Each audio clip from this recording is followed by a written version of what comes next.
എൻ്റെ പേര് ജൂലി. ഞാൻ എൻ്റെ മകളുടെ കുഞ്ഞിന് വേണ്ടിയാണ് സാക്ഷ്യം പറയുന്നത്.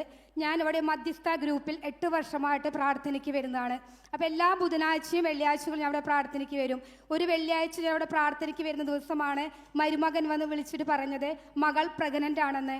അപ്പോൾ ഞാനിവിടെ ആരാധനയിൽ നന്ദി പറയുകയും അവൾക്ക് പ്രഗ്നൻസി സമയത്ത് അവൾക്കും കുഞ്ഞിനും ഒരു കുഴപ്പമില്ലാതിരിക്കുവാനും സുഖപ്രസവത്തിലൂടെ ഒരു കുഞ്ഞിന് ജന്മം നൽകുവാനുമായിട്ട് പറ്റുകയാണെങ്കിൽ ഞാൻ അവിടെ സാക്ഷ്യപ്പെടുത്താമെന്ന് പറഞ്ഞിരുന്നു. ഒക്ടോബർ 16-ാം തീയതിയാണ് അവൾക്ക് ഡേറ്റ് ആയിരുന്നത്.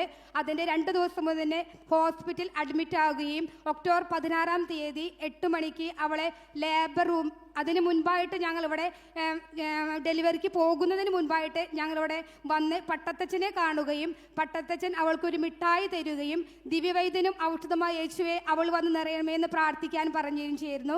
ജോച്ചനെ കണ്ടിരുന്നു. ജോച്ചൻ ലൂക്ക 1:15 വചനം വെച്ച് പ്രാർത്ഥിക്കാനായിട്ട് പറഞ്ഞിരുന്നു. മധ്യസ്ഥ പ്രാർത്ഥന ഗ്രൂപ്പിൽ ചെന്ന് അവൾക്ക് വേണ്ടി എല്ലാവരും പ്രാർത്ഥിച്ചിരുന്നു. അത് കഴിഞ്ഞിട്ടാണ് ഞങ്ങൾ ഡെലിവറിക്കായിട്ട് പോയത്. ഞങ്ങൾ അന്ന് ലാബ് റൂമിൽ 8 മണിക്ക് അവളെ ലാബ് റൂമിൽ കയറ്റി മരുന്ന് കയറ്റി. ഉച്ച കഴിഞ്ഞ് 2 മണിയായിട്ടും ഒന്നും ഉണ്ടായിരുന്നില്ല. ഡോക്ടർ എന്നെ വിളിച്ചിട്ട് പറഞ്ഞു കുറച്ച് സുഖപ്രസവ ഓപ്പറേഷൻ വേണ്ടി വരുമെന്ന് പറഞ്ഞു. പക്ഷെ ഞങ്ങൾ വിശ്വസിച്ച് പ്രാർത്ഥിച്ചു. ഞാനും എൻ്റെ ജീവിത പങ്കാളിയും കൂടി അവിടെ ദിവ്യകാരുണ്യ ചാപ്പലിൽ ഹോസ്പിറ്റലിൽ ഇരുന്ന് പ്രാർത്ഥിച്ചു. പരിശുദ്ധാത്മാവ് നിന്റെ മേൽ വരും, അത്യുന്നതിൻ്റെ ശക്തി നിന്റെ മേൽ ആവസിക്കും, ദൈവത്തിന് ഒന്നും അസാധ്യമല്ല എന്ന വചനം ചൊല്ലി ഞങ്ങൾ കൊന്തെത്തിച്ച് പ്രാർത്ഥിച്ചിരുന്നു.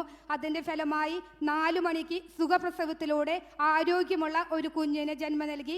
ഒത്തിരി ജെറുസലേം നാഥ വഴി ജെറുസലേം നാഥ എന്ന ഈ അനുഗ്രഹത്തെ ഓർത്ത് 1000 കോടാനുകോടി നന്ദി പറയുന്നു. യേശുവേ നന്ദി, യേശുവേ സ്തോത്രം, യേശുവേ ആരാധന. നമുക്ക് നന്ദി പറയാം. നോക്കുക, ഒത്തിരി കോംപ്ലിക്കേഷൻസ് ഒക്കെ ഉണ്ടാകാവുന്ന പ്രസവത്തിന്റെ സമയത്ത് ഈശോയിൽ ആശ്രയിച്ച് തീക്ഷ്ണമായിട്ട് ശക്തമായിട്ട് പ്രാർത്ഥിച്ചു. അതിൻ്റെ ഫലമായിട്ട് ഏറ്റവും നല്ല രീതിയിൽ ആ പ്രസവത്തിൻ്റെ കാര്യങ്ങൾ മുമ്പോട്ട് പോവുകയും അങ്ങനെ നല്ല കുഞ്ഞിനെ കൊടുത്ത് ഈശോ അനുഗ്രഹിച്ചിരിക്കുകയാണ്. കരങ്ങൾ ഉയർത്തിയടിച്ച് നമുക്ക് ഈശോയ്ക്ക് നന്ദി പറയാം.